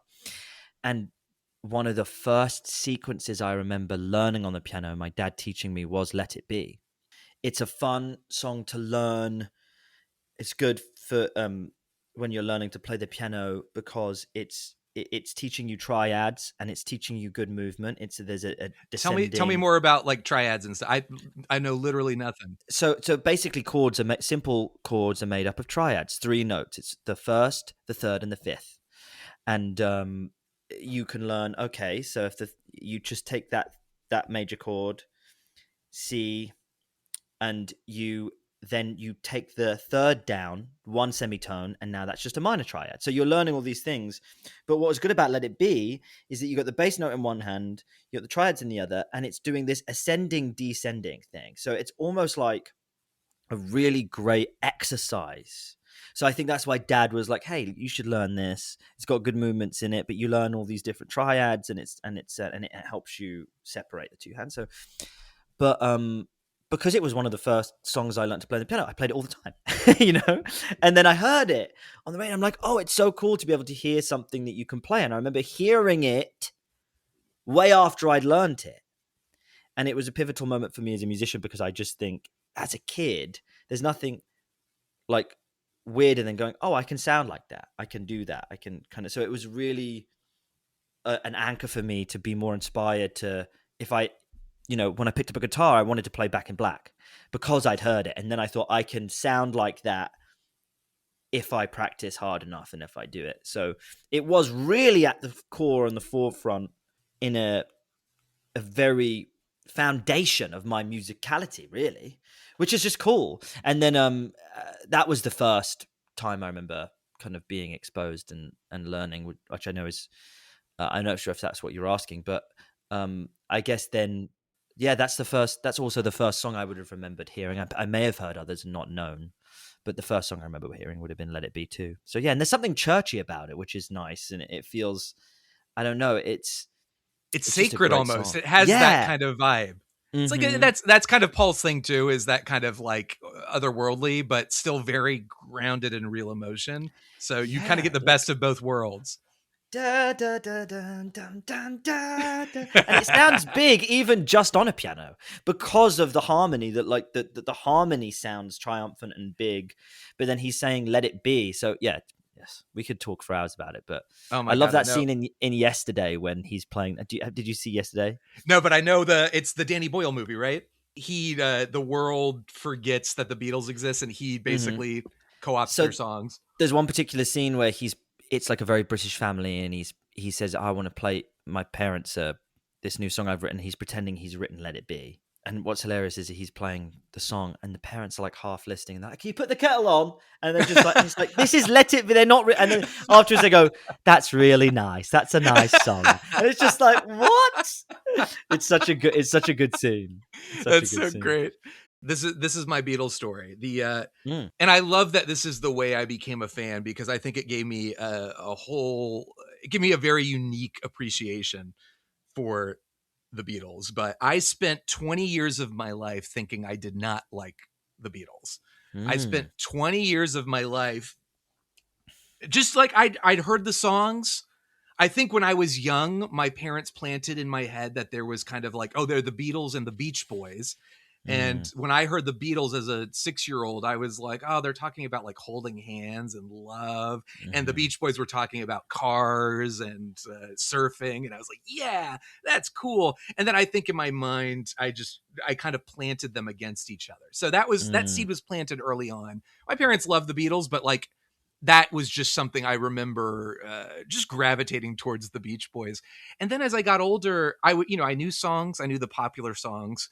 And it just, I think that stubbornness, that desire to kind of move outside of the grain just stuck with me. And I had friends around who were discovering the Beatles and like, oh, the Beatles are the greatest. There is no band as great as the Beatles. Nothing comes close. And so you're already not a fan of something, and you're hearing these people like praise it like with just this level of jubilance and adoration. And I was just not on that level. I was like, I was like the contrary, like they're okay, I guess. Like, yeah, okay. Like everyone, a big deal. Everyone loves the Beatles.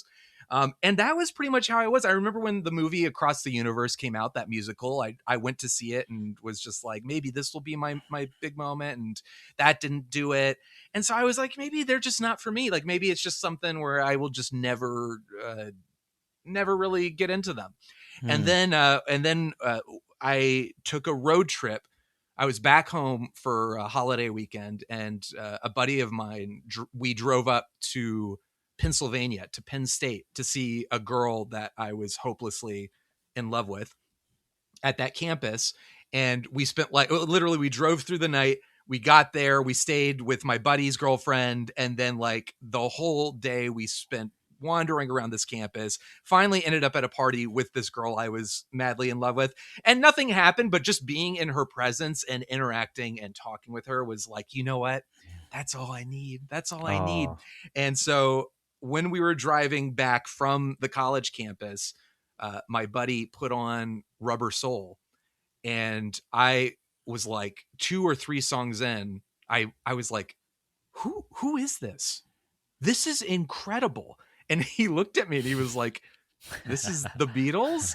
And I was like, this is the Beatles? I've heard Let It Be. I've heard Come Together. I've heard, Blackbird. I've heard all the hits. I haven't heard any of these songs. I think on that album, I'd heard Girl and In My Life. But I was like, Drive My Car, Norwegian Wood, You Won't See Me, Nowhere Man. Like, I just remember like song after song after song. I was like, not only is this a great song, this is one of the best songs I've ever heard. And it was just, I was in a mindset where I was open and ready to experience something like that. But it was also, Rubber Soul is an album that I think is very highly appreciated, but for the most part, it doesn't have a lot of like quote unquote hits on it. Like the most well-known song is probably In My Life. So that just kicked open the door. And I remember another friend was like, here, I'll just give you all their music. And I had a 4 gigabyte mini iPod.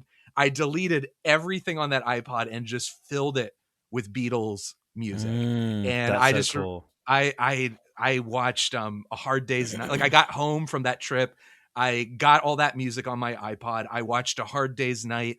I watched the Beatles anthology. It was just like, it was more than just discovery of the Beatles. It was this is what like art at its greatest function can provide somebody. Yeah. And learning about the history of like what the Beatles did, how they affected music, the creation of the album, and making the album an art form. It just was like, I was like, if I'm wrong about the Beatles, and I've been wrong about the Beatles, what else am I wrong about? And I went back, and like Bob Dylan was next. Suddenly I was a huge Bob Dylan fan. I'd missed the Radiohead bandwagon. So then after that, it was Radiohead. Then it was just like, it was an art form that I'd had my discovery and love of film, and I just kind of missed music. And the Beatles, in the same way I think the Beatles in music history opened the doors for people to love rock music and pop music and appreciate it on a whole other level. They did that for me too. And then it became like, I was that annoying fan who I used to dismiss and say like, you're stupid. Like you're wrong. And so when people would dismiss me, when I would say that, I was like, no, listen, I was you just a few months ago. And I can tell you that you're an idiot, because it's like, you cannot put you just can't put a label on it. You cannot put a label on what they accomplish. And you just I really love that you had that moment though, because I think a lot of people will resonate to a certain extent, maybe not like having a diversion, but like I feel like growing up, you know, especially as a kid, you have a certain level to what you're ready for and what's going to resonate with you. And I think that's completely fine. And even though the Beatles are in my life, I didn't become a huge fan until a lot later on. And then even then I thought, okay, I'm a fan of the Beatles as a musician. They're genius, blah, blah, blah. But then when I got the movie and had to research them, that's when I would say, okay, now I'm a big fan of the Beatles, rather than just being like, okay, as a musician, understanding these guys are in no way underrated. They deserve to be the best band in the world. But then I'm like, okay, now I became a fan, because it was difficult, because I was so inspired and so kind of like got the bug that I was having to keep myself in the years that I was supposed to be just staying in, those Brian Epstein years. And it was really tough, because I was just like wanting to go further and more and just do all these things. And I'm like, as an actor, going, okay, Bruno, bring yourself back. Stop. As an actor, there's something really nice about being given the excuse and being told, okay, learn this, do this, whether it's horse riding or sword fighting or this. And so how the hell am I being paid to just research the Beatles? You know, I think about, like, you know, with David, like having to research. Oh, I've got to learn more about Superman. I'm like, hey, dream job. But same with you. I was gonna ask you about that. Like, okay, I got to learn about John Lennon. Okay, sure. There's Let me nothing dive right better. in. It was literally my job to scour for interviews, candid moments, music, the way he played chords, how he sang, where it was coming. Like, that was my job. And so, like, I just remember just loving it and almost never wanting that period to end, because that period of exploration as an actor is probably one of the most exciting parts of the job, is that discovery. And that, you know, it's different if it's not a real person, it's more open, but when it's a real person, I really enjoy it. I was going to ask you about that too, because this is, you know, the three roles we've talked about, Superman and Blue Moon. These are fictional characters that you can kind of imbue with your own personality. But in this case, it is, just speaking of Superman and the pressure David felt, like playing John Lennon, that's not far off from playing a character like Superman, except like John Lennon was real and very well documented and had a very specific kind of personality, a specific cadence to how he spoke and talked. When you were auditioning for that role, like, what was that process like? Like, how did you find, what did you do for that audition? It's such a good question. You know, it's funny. I've always resembled him and loved him. When the audition came through, which is so long ago now, I think. What is it, 2020? Yeah, I do believe. You know what? I'll be able to look on my phone because I still have the Go for it. photos. But anyway, long time ago. It doesn't matter. It's around the pandemic, either just before or just afterwards, right? And when I look back at the tape now, one thing I will say about myself is that I got the energy down of John, because I'm an actor, so I was able to get that down. But the voice was way off. It's so funny looking back at it now, because it's just a testimony, I think, to how hard you do have to really work at, if you're going to do it properly, as an actor, to get all these different things. It's so multifaceted, right? Because, okay, the most crucial thing to me personally, the thing that you cannot skip over or kind of take for granted, is someone's energy. And yes, energies can change, but I'm just talking about their aura, how they hold themselves, how like when John would come on screen, how did he make you feel? What's the energy, And then after that, it's less esoteric and you can get more technical. It's more like mannerisms, the way he stands, the way his chin is up, the way he looked through his, how he laughs, how he holds his fists, and then the vocal tone is where he speaks. John Lennon spoke from his mouth, which is really interesting. I love people are speaks from the mouth. Yeah, so interesting. I've never heard of that before. Wow, he didn't speak from another orifice, Jonah? That's crazy. As a singer, you might understand that more because it's where to place resonance. And if you're working out and the personal trainer goes, actually it makes a big difference if you're visualizing the bicep when you're doing the cards, whether you don't. It's the same kind of thing. It's hard to describe, but if you picture if you're talking like that and it's kind of at the back of the throat, it's different from if you're talking here like that. Right. And it's right at the front. It's at the front and it's right there. And he also, when he sang, a big, tell me if I'm boring and getting too technical. Absolutely not. This is great. When this is just part of the process, and it took a long time. In fact, I'm glad that we got shut down for a year, because over that year that we got shut down, I had so much time to really hone this voice in. And had you filmed anything, or was it just you guys were ramping up and getting ready to go? The film had shot a few scenes that I'm not sure we used any of. But we were about to go to the cavern set. The set was built. And then got told, okay, we're halting, we're stopping. But honestly, it was a godsend for my performance because I'd just been given so much more time to work on it. And something clicked. I remember one day realizing when he was singing, he was pushing, really pushing. And then I thought, I wonder if he speaks like that. But less, but I wonder if it really did. So ever since then, I was able to kind of turn certain muscles on, and people, even different accents, use different muscles, which is why you'll find British actors can do an American accent quite easy because we use a lot of muscles. It's quite a Shakespearean thing in our mouth. We use a lot, we overwork to just have our accent, whereas to do a general American accent, you just relax and you just don't do anything, and there's just nothing going on. You're like, okay, level of intelligence drops at least 75%. No, I get not it. that. Not that at all. It's like I just don't have to do anything. I don't have to move. I don't use any muscles. Just kind of, you know what I mean, dude? It's just like that. But it's like for an American to do a British, they technically have to use muscles that they're not used to using. So it's one of those things where I had to use new muscles and new things, but. That was your question, right? Did I go off because you were talking about his mannerisms? Yeah, right? well, that was it, because it was talking about like getting the role and like what, like how you prepare for that. And we had dialect coaches. Okay. I wish I could remember their names because they were fantastic. But the truth being told, we went through different productions, so we ended up having a few different people.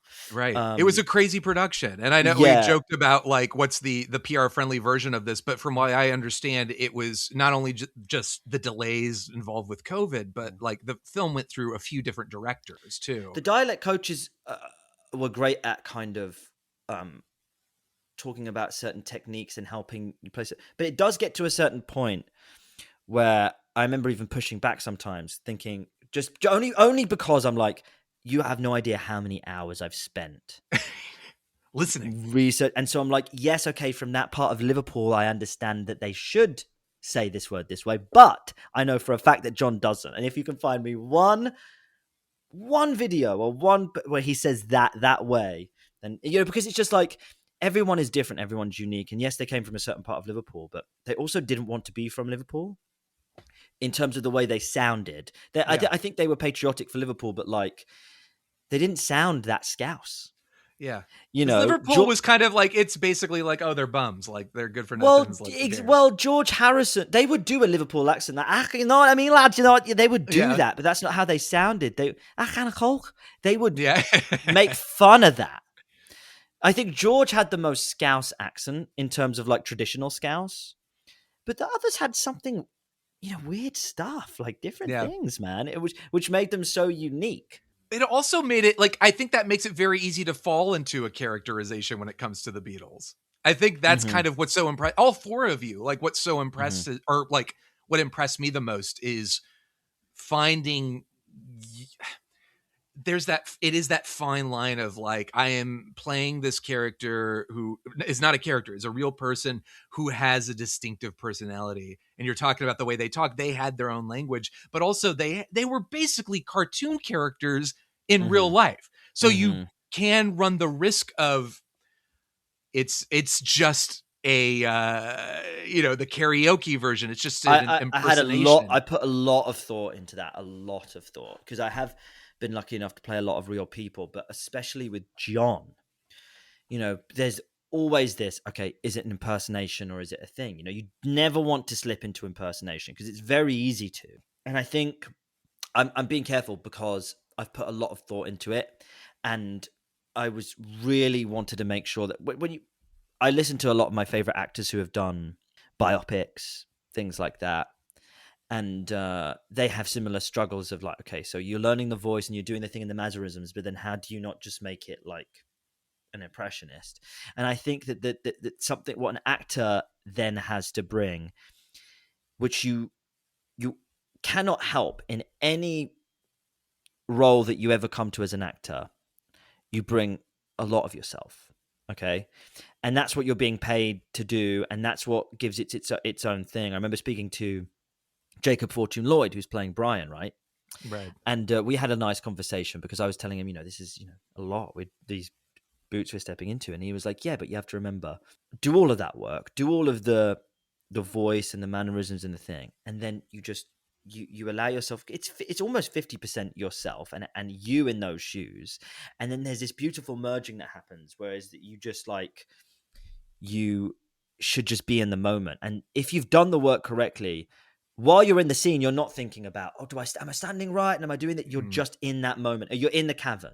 You're speaking to Brian Epstein. That's the best way that I think that you can stop it from becoming an impression, is just grounding whatever moment you're in reality and being present enough to forget everything. And just, if I'm John and I'm having to do this interview, the Beatles, Jesus, I'm just there. I'm not thinking about the video. I'm not thinking about what I've seen before. I'm just trying to be there in that moment and answer those questions. So I think that is what is the only way you can really stop yourself from going into caricature.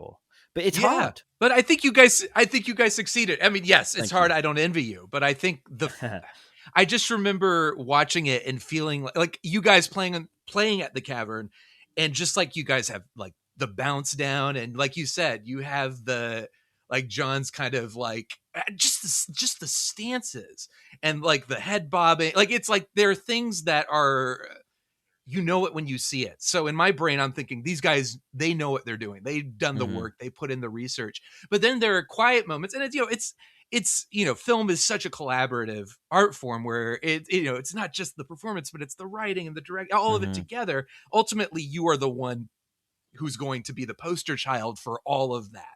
But like, I just remember thinking like there are moments of vulnerability where I think, I'm trying to, it's been a couple weeks since I watched the film. There are two moments I think of, but one was when you guys are in Brian's office the first time, realizing, oh, this guy may be legit. And Brian is insisting like, I will be good to you. I will treat you fairly. I'll be honest. And you're kind of watching him, and John's whole thing was his whole life, his parents abandoned him. His mom was killed by that police officer in a car accident.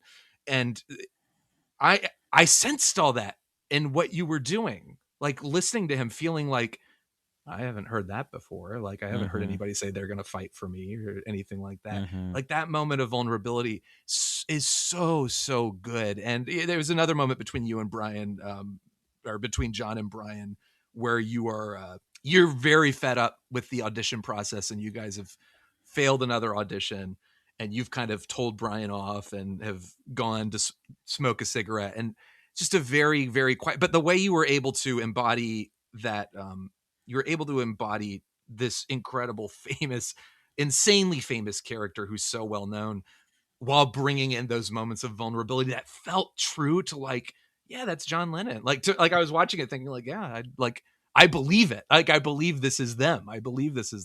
That's an insane accomplishment. Thank you, man.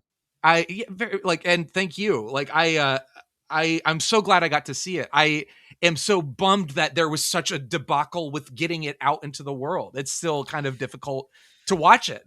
Oh, Yeah, it's very sad. I mean, first of all, again, thank you. That's really kind. I'm very happy that you've pointed out those moments.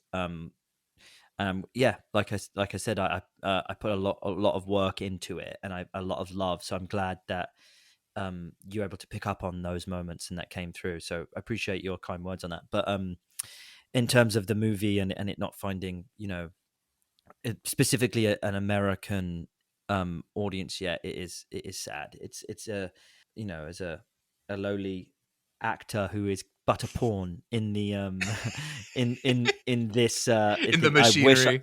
I wish I could do more. Yeah. And I have actually tried to offer any assistance because I do love and care about the movie that much, and I think that Brian in particular, so beautiful Yes. that there's a movie about him. It'd be nice if it was easy for the people who want to watch it to find it. They should be able to, but it is what it is. And we got a Exactly. cinema release in the UK, and I think here we got Florida and like New York and LA. I would love for more people to see it. I think, in some ways you can sense that there was turmoil in the production, but the purity of you guys and is it Jacob? Is that his name? Yes, Yeah, his Jacob. performance as Brian, like the purity of it. And also you guys are working with limited resources. You guys weren't really able to sing any Beatles songs. There are covers. The song, like that you was guys sad actually, because the original movie we thought we had all the Beatles songs, so I'd learned so many incredible "Wanna Hold Your Hand," "Help." Like there were so many amazing moments. We were going to do the actual Ed Sullivan performance. We were also going to do Shea Stadium bits of that. So I tried on the Shea Stadium, with the badge, the police badge. It's so cool. Yeah. But that, I think that also just to butter you up, I think that speaks to what an incredible job you guys did without, what are the Beatles without their songs? You guys still embodied them. Like I watch it and it's like I recognize the songs because I'm such a crazy obsessive fan. The song, I don't know the name of the song, but some of the guy now, yeah. I love that song. I love that cover. You guys get to play "Money," which was another cover they did that was really good. But Money was fun. Yeah, and you guys are actually performing those songs. Oh yeah, playing the instrument. That's nothing to shake a stick at. And I was very adamant about playing my own guitar. In fact, it was difficult because there was a time when they wanted someone else to play it. And I'm like, no, this is part of my performance. Like I have to. I've done so much work on how he plays. I just knew I had to. What were the Beatles songs don't really get to be in the movie, but what are some of your personal favorites to play? "Let It Be" was a big one for you, but yes. If you could have picked one, and it could be from any it could be from any era. Let's just say. Okay. Well, what I can say is us as a group of actors we had such a great chemistry, and we got to, in our downtime when we were rehearsing the songs for the movie, we ended up just playing other Beatles songs. And the ones that we really enjoyed playing, like "Get Back" is super fun to play. Really fun. And "Don't Let Me Down" is really fun to play and sing. I think that's one of the best. Super underrated. I sang that at the after party. Or the whole band got up and we got to play live. And that one went down really well. Footage of I'm sure there's some drunken loud footage of it somewhere. Good. But I enjoyed it a lot. And those two are really good. I think, is it "Get Back" the one where John plays the lead guitar? Is that the one, or is it I think George. No, I think you're right. I think it's John. Down, those little licks. Yeah. I really enjoyed doing that too, because usually it was Leo, who's great, playing Leo Harvey Elledge, who played George Harrison. But it's funny as well, like we all had such a great chemistry, but particularly Blake Richardson, who played Paul McCartney, and I, we kind of, which is funny, it's our art imitating life. We really did have a great bond, like particularly, we would spend a lot of time together. There's a great video on your Instagram of you guys playing "From Me to You." Oh yeah, good, so good.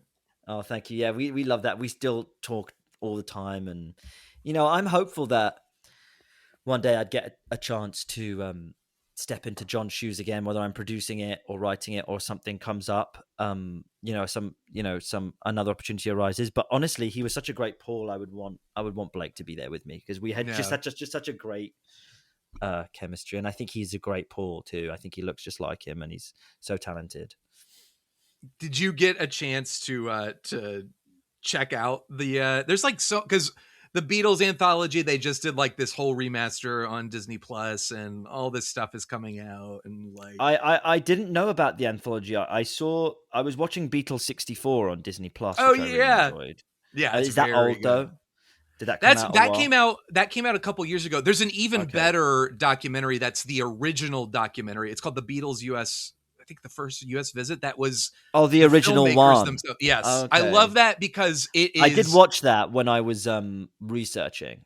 Did you ever watch you did see it. Okay. I was gonna say it's like I there's a part of me that prefers like the vibe of D.A. Pennebaker, like Don't Look Back, like Fly on the Wall. And Beatles 64, the Talking Head stuff kind of throws it off for me. I'm like, I just want to see them. I know. I agree. And I kind of want to touch on this Sam Mendes film and express the same point, which is I get really, and this is, I think, part of the reason Midas Man works for me and why I'm not up in arms about, like, because I get very protective, I think, of like, particularly it seems to be musicians, and it seems to be like these biopics. So when No Direction Home, what's the name of the one that just came out with Timothy?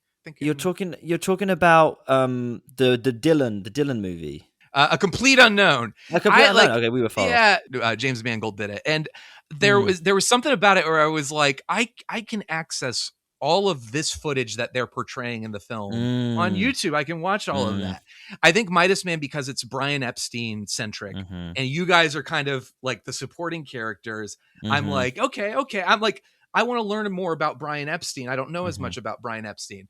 I think things where it's just like, let's just portray this story of something you're very well aware of, and also I feel like that version of Bob Dylan is so well documented and well known. It's so well said. That's so well said. I think that Joe Stevenson, who was the director on Midas Man, what's one thing I think he was very smart about. You know, even like stuff when we recreated like the Rattle Your Jewelry Royal Albert Hall performance. Which, by the way, even like the scratch that John does when he's I didn't throw that in too much, but I had to in that moment. Yes, because it was like at first they weren't setting up that shot that we all know, and I'm like, when are you gonna get that shot? So, I was thinking about the side by side, right, that we all know, and he's like, we're not gonna get that shot. And I'm like, why? And he's like, because we're going to get behind the wings of Brian, and we're going to get. And I'm like, what the audience want to see is what we haven't seen, is the angles we haven't seen, and that is so smart because, like you said, we can watch the Royal Variety performance. We can watch, which is actually why I was also happy that we played Money, because at first I was like, well, we should play Twist and Shout, and it's not a Beatles song, probably easier to get. Yeah, but then the director was like, no, but it goes into Money, which is more. It makes more sense for our movie in terms of Brian. You guys are earning a lot of money, and it goes into that montage where he speaks. And I'm just like, oh. And then I think that the point you brought up about biopics is really true. I think if you're gonna, we can watch documentaries, we can watch the Beatles, we can watch it. Like, okay, why do I want to watch this movie? Well, we should be seeing stuff behind the curtain. We should be seeing moments or the person that we're not as familiar with. That's a good point. Agreed. And so that makes me nervous about this. I don't know how. I'm a big Sam Mendes fan. Great Me cast, too. like very like. Oh yeah, all the actors are phenomenal actors. On paper, I'm like that's awesome. On paper, I don't know. Like I'm just like there's something about it, and it really is music stuff that I'm just like something about it makes me feel iffy. I just like, so it's like I'm excited as a film fan. As a Beatles fan, I'm like, I would rather just watch the 10 hours of Beatles anthology that exists to me.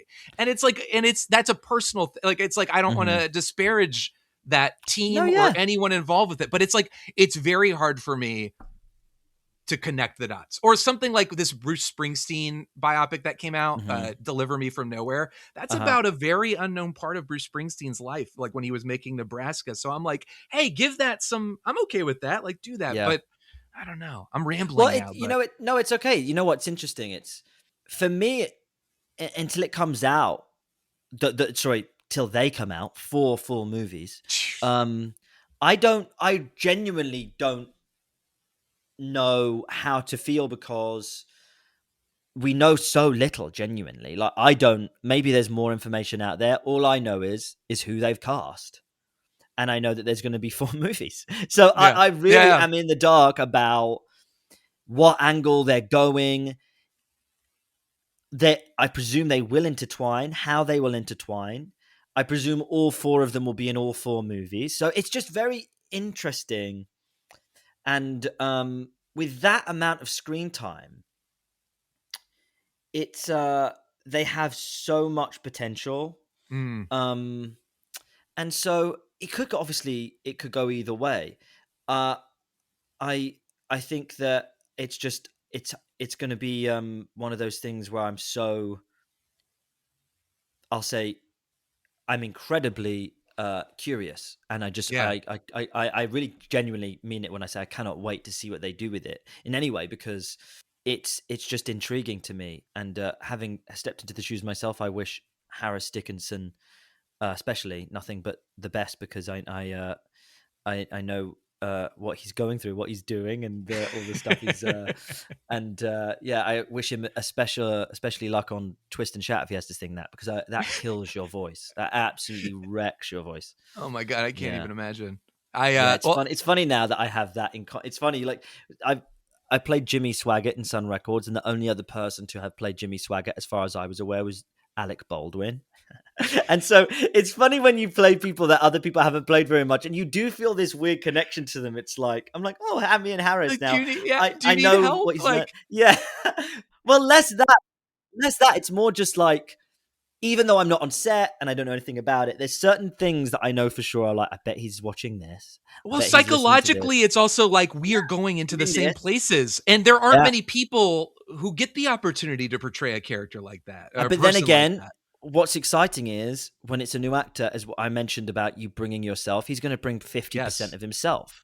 So it'll be Harris's version of Lennon, and it's Paul's version of Paul. And I think, you know who else was really interesting? Joseph Quinn, by the way, is one of my favorite actors who's playing. Oh yeah, he's great. George Harrison. Barry Keoghan is so phenomenal as well. And so I just love him. So I'm really interested to see what he does with Ringo. But it's one thing that they did get right in that, which I usually don't find height that important, but I'm going to bring it up just because when we got booked to do the role originally, and I met specifically Leo, who plays George Harrison, who's so tall. I don't know, he's like 6'3", something like that. I'm like, okay, and I'm a smaller man. I'm thinking, this, just to Beatles fans, the imagery will be a little bit off. Right. Originally, we were talking about, I just was saying, just so that we're not distracting, let's do something. It's so easy. I've been made to be taller, smaller for projects. It's quite easy to do with lifts and boxes and things. But then when we got to do it, for whatever reason, like I said, actors, you don't get much. You know, it's just kind of like you're there. There wasn't any time, and I'm looking at the shots, and I was just kind of told to be like, Jonah, don't worry about it. It's going to be fine. So I'm just like, that is one of the only things in the movie where I'm like, if we could have just taken a little bit longer on that, I think it would have been, because it's just a distraction. It's just something that if I was in any way a bigger, like a producer or something, I would have brought up. Let's just do something about that. Because it just, to me, it brings me out of it, and I'm in it. I'm bloody in it. I get it. It brings me out of it. I get what you're saying. Yeah, and it's easily avoidable. You know. Yeah, I get that. And I felt like, you know, as a fan, I'm watching and thinking like, there's a height disparity there. But I think it's again, easy to fix. It's easy to fix, but it's also you guys carried that spirit so well that it was very easy to just kind of be like, that is not even like, that's not a footnote on this conversation. Sure, 100%. And I do appreciate that. You know, I saw a lot of comments about it online, but then there were other people who were just like, these Yeah, I know. There was some really funny ones that called me like. There was one that said something about like a munchkin or something like that, and it made me laugh so much. Like I saved all of them and sent them to the guys. So luckily, I don't care about that stuff. But it also pull me into seeing some nice like people replying, just saying about what you said, which is just like it's just these guys embodied them so well, and it's not about that blah blah blah. And it's a different thing. I love but that. It's a reminder that the internet, as terrible of a place as it is, if you can just leave it for a few, like just give it a day, somebody is going to come in and fight on your behalf, and it's wonderful. Yeah, it's so funny. And I am really proud of my performance, but it's funny. Like that's why I'm looking forward to, as I move on in my career, I'm really looking forward to getting into more producing and writing and kind of because that's one of the things as an actor, sometimes your voice is just like, you do have some good ideas and simple things, and that's why you see a lot of bigger actors. You'll see, oh, he was in it and he produced it and he exec produced it. That's because then you get to go, actually, I think we should do this, and people will listen to you more. And every now and again you'll get things like that. You're on a power trip. You just want the control. You need a box, and you want to be the height of George Harrison, and somebody's got to listen to you. And when you're the director, they'll listen to you. Now, Paul Dano is weak sauce. That's actually the perfect transition. So, okay, let's talk a little bit about that, because you and Christian are going to start working on your first short film, right? Yeah, we are speaking to some. Making movies is a real process. So I can't say much about it, but what I can say is that we've got some really great people we're looking to attach, which is a great next step. People like cinematographers, an actor, and so things like that. So we're really just in that realm. But then we also have another a feature that is kind of doing things right now. So it's hard to know. You guys have written together? Mm-hmm. And you thinking about directing it too? Oh yeah, for that particular one, we want to just write and direct that, and not be in it at all or anything like that. That's great. So it's funny. You do think, okay, the short film will be easy to do first, but then when stuff's happening with this other project, I'm like, oh, maybe we'll just be able to go. So you never know. It just whatever goes first. You always plan for. Like John Lennon has a great quote. This would be a great place to end it, actually. And I have it on my patio. But we're working on this short film, and now stuff is happening with this feature. And John Lennon's quote is, life is what happens to you whilst you're busy making other plans. Yes. And I think that's so true. That's why you just got to go with the flow and just like always be open to whatever door's opening first and just run through that one. So that's the place we're in right now. I love that. And I'm excited for you guys. I can't wait to see it. And I also just in that mindset, people going on this journey this whole year, 2025, I've been doing my Celebrating Superman series. I've ruined my podcast for the sake of my love of Superman. And I've been, people were like, what do you end? How do you end the year? And I'm like, I don't know. Like, it would be great to talk to James, Dave, it's like ended on like, talk to the architect behind everything. Yeah. But I'll be completely honest. While, life is what happens to you when you're busy making other plans. I mean, James Gunn, David Cornsweet, they weren't in a Richard Linklater movie. They didn't play John Lennon. Jonah, I think this is the perfect way to end the Celebrating Superman series because of you. Like I said, you fixed it. You fixed my podcast. You brought it all together. You combined all of my favorite things. You're the only one who could have done it. So I am so grateful and appreciative to you for hanging out and for being so awesome. Thank you, Sean. I really enjoyed it. I feel like we could just go for another 3 episodes. But, we gotta stop. We gotta stop. We're turning into The Hobbit. It's like we're splitting one podcast into 3 hour. It was truly an honor. Thank you for having me.